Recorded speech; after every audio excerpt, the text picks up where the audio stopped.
ሃይ ዩ ጋይስ እንዴት ናችሁ? ዛሬ አንድ ነገር ልነግራችሁ ነው። በህይወቴ ውስጥ በዚህ ምድር ላይ ባለኝ ቆይታ ከተረዳኋቸው ብዙ ነገሮች ውስጥ ጥቂቱን ወይም አምስቱን ነው የምነግራችሁ እና ኖት ዳውን አድርጌያችኋለሁ ማለት ነው። አንደኛው ህይወት ምን አስተማረችኝ መሰላችሁ? በማንም ላይ መመካት እንደሌለብኝ ማለት ነው። ያ ምንድን ነው? በህይወቴ ውስጥ ብዙ ነገሮች ሲደርሱ ወንድም፣ እህት፣ ጓደኛ፣ ቤተሰብ፣ እናት፣ አባት ምናምን እንትን አለልኝ ምናምን ምንላት ነገር አለች እና ያ ነገር አንድ ቀን ማይሰራበት ቦታ ላይ ትደርሳላችሁ እና ያ ነገር እንዳያኩራራችሁ አንድ በፈጣሪ ብቻ ተመኩ። ስለዚህ ምንም ነገር እንትና ስላለልኝ እንደዚህ ሆናለሁ ምናምን የሚለውን ነገር ተው፣ አትመኩ ለማለት ነው። ሁለተኛው ደግሞ አፍተሮል ምንም ነገር ሲመጣ መጋፈጠው እኔ ነኝ። ስለዚህ እኔ ራሴን መውደድ አለብኝ። ስለዚህ ራስን መውደድ ነው ሁለተኛ የተረዳሁት ነገር ማለት ነው።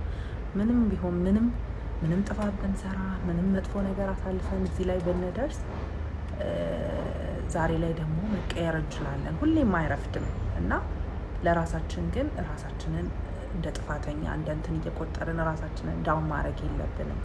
ባለን ነገር ሁሉ ራሳችንን መውደድ አለብን። ኢንሴኩሪቲዎቻችንን ቀስ በቀስ ማጥፋት አለብን። ዋይ ሌላ ሰው እንዲወደው የምፈልገውን ነገር እኮ መጀመሪያ እኔ መውደድ አለብኝ። ስለዚህ ሪሌሽንሽፕ ላይ ለመግባት ፋሚሊ እንዲወደን፣ ጓደኛ እንዲወደን፣ ሰው እንዲወደን ስንፈልግ መጀመሪያ ራሳችንን መውደድ አለብን። ስለዚህ ሁለተኛ ነገር ራሳችሁን ውደዱ ማለት ነው። ሰልፍ ላቭ በቃ ተሰመስት እና ሶስተኛው ነገር ደግሞ ሁሉም በእኔ ቁጥጥር ስር ነው ብዬ ማመንን አቆምኩ ማለት ነው።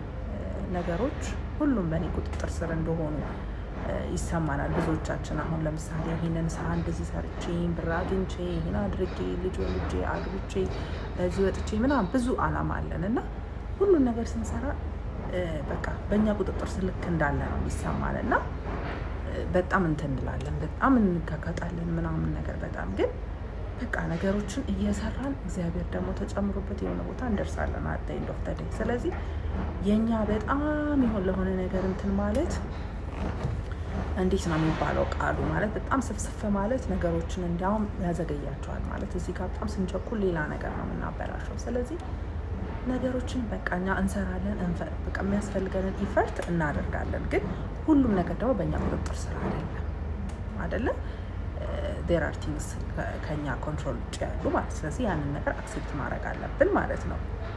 ሌላውና ዋነኛው ነገር ደግሞ ከችግር በላይ በረከትን አጉልቶ ማሰብ ማለት ነው። ብዙዎቻችን ብዙ ጊዜ የሌለንን ነገር እናስባለን። በቃ ያጣነውን ነገር ላይ ነው ፎከስ የምናደርገው። ይሄ ሰውኛ ባህሪ ነው ማለት ብዙ ጊዜ ሰዎች አንድ መምህርም ሲናገሩ ነበር የሆነ ነገር እንመኛለን፣ እዛ ላይ ስንደርስ ደግሞ በቃ ይሰለቸናል ምናምን ነገር። ግን ሁሉም ነገር ደግሞ ስናጣው ወይ የሆነ ነገር ስናጣው በቃ ስኬርሲቲ ያለው ነገር ችግር የምንለው ወይ ፕሮብሌም ምናምን በቃ እሱ ላይ ፎከስ እናደርግና እዚህ ጋር ደግሞ የተሰጠንን መልካም ነገር ጤና፣ በቃ ብዙ ነገሮች በዙሪያችን ያሉት ላይ ፎከስ አናደርግም። ስለዚህ ፎከስ ኦን ዘ ጉድ ቲንግስ በረከት ላይ እናተኩር ማለት ነው። ሌላው ደግሞ ነገሮችን በቃ በጸጋ መቀበል፣ ማመስገን፣ ምስጋና ነው ትልቁ ነገር። በቃ ይህን ጤና ስለሰጠኝ አመሰግናለሁ። በቃ አንድ ደራሲ አይ ቲንክ ስብሐት ናቸው መሰለኝ እና ሰው ከእንቅልፉ ተነስቶ እንኳን ቶይሌት ሄዶ ሽንቱ ሲሸና እንኳን ያለው ስሜት ብለዋል አይደለ? ላይክ ሲምፕል የሚመስሉ ነገሮች አሉ ማለት ነው። ደክሞን እንኳን ምናምን ነገር ስንል ያለው ሳቲስፋክሽን። ስለዚህ ለሱ ሁላ ማመስገን በቃ ምስጋና ያስፈልጋል እና ሼር እንደዚህ አይነት ነገሮችን ሼር አደርጋለሁኝ እና እናንተም ደግሞ ያው አበረታቱኝ። ይመቻችሁ፣ ቀናችሁ ያማረ ይሆንላችሁ፣ የተባረከ ቀን ይሆንላችሁ።